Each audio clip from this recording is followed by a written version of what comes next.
यीशु ने मंदिर में प्रवेश किया और जब वो वहां शिक्षा दे ही रहे थे, प्रधान याजक और पुरनिये उनके पास आए और उनसे पूछा, किस अधिकार से तुम ये सब कर रहे हो?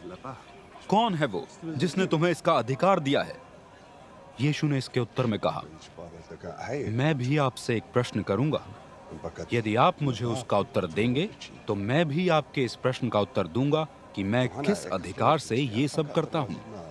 यूहन्ना का बपतिस्मा किसकी ओर से था? स्वर्ग की ओर से या मनुष्यों की ओर से? इस पर वे आपस में विचार विमर्श करने लगे। यदि हम कहते हैं स्वर्ग की ओर से, तो वो हमसे कहेगा, तब आपने यूहन्ना में विश्वास क्यों नहीं किया? किंतु यदि हम कहते हैं मनुष्यों की ओर से, तब हमें भीड़ से भय है, क्योंकि सभी यूहन्ना को भविष्यद्वक्ता मानते हैं। उन्होंने आकर यीशु से कहा, आपके प्रश्न का उत्तर हमें मालूम नहीं। यीशु ने भी उन्हें उत्तर दिया, मैं भी आपको नहीं बताऊंगा कि मैं किस अधिकार से ये सब करता हूं। इस विषय में क्या विचार है आपका? एक व्यक्ति के 2 पुत्र थे। उसने बड़े पुत्र से कहा, हे पुत्र, आज जाकर दाख की बारी का काम देख लेना। उसने पिता को उत्तर दिया, मेरे लिए ये संभव नहीं होगा। परंतु कुछ समय के बाद उसे अपने उत्तर पर पछतावा हुआ और वो दाख की बारी चला गया।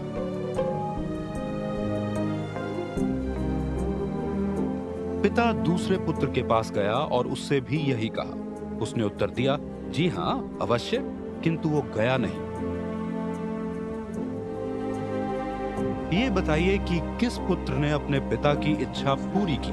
उन्होंने उत्तर दिया, बड़े पुत्र ने। यीशु ने उनसे कहा, सच ये है कि समाज से निकाले लोग तथा वेश्याएं आप लोगों से पहले परमेश्वर के राज्य में प्रवेश कर जाएंगे। बपतिस्मा देने वाले यूहन्ना आपको धर्म का मार्ग दिखाते हुए आए, किंतु आप लोगों ने उनका विश्वास ही न किया। किंतु समाज के बहिष्कृतों और वेश्याओं ने उनका विश्वास किया। ये सब देखने पर भी आपने उनमें विश्वास के लिए पश्चाताप न किया। एक और दृष्टांत सुनिए। एक गृह स्वामी था जिसने एक दाख की बारी लगाई, 4 दीवारी खड़ी की, रस कुंड बनाया तथा मचान भी।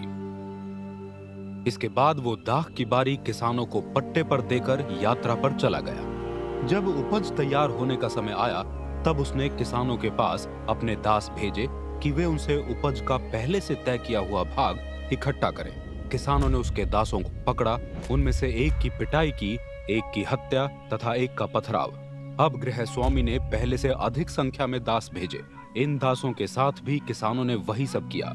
इस पर यह सोचकर कि वे मेरे पुत्र का तो सम्मान करेंगे, उस गृह स्वामी ने अपने पुत्र को किसानों के पास भेजा।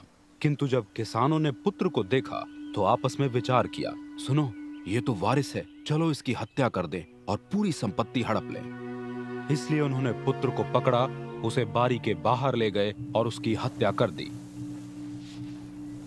इसलिए ये बताइए, जब दाख की बारी का स्वामी वहां आएगा, इन किसानों का क्या करेगा? उन्होंने उत्तर दिया, वो उन दुष्टों का सर्वनाश कर देगा तथा दाख की बारी ऐसे किसानों को पट्टे पर दे देगा जो उसे सही समय पर उपज का भाग देंगे।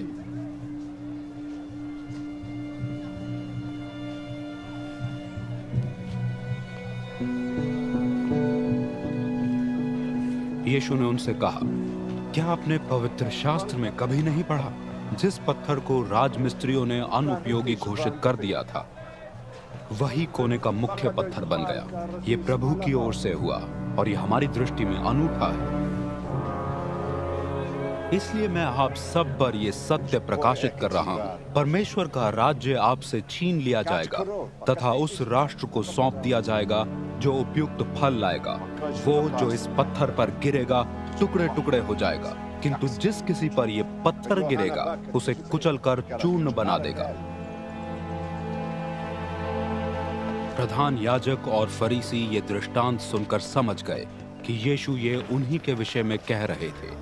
इसलिए उन्होंने यीशु को पकड़ने की कोशिश तो की, किंतु उन्हें लोगों का भय था, क्योंकि लोग यीशु को भविष्यद्वक्ता मानते थे।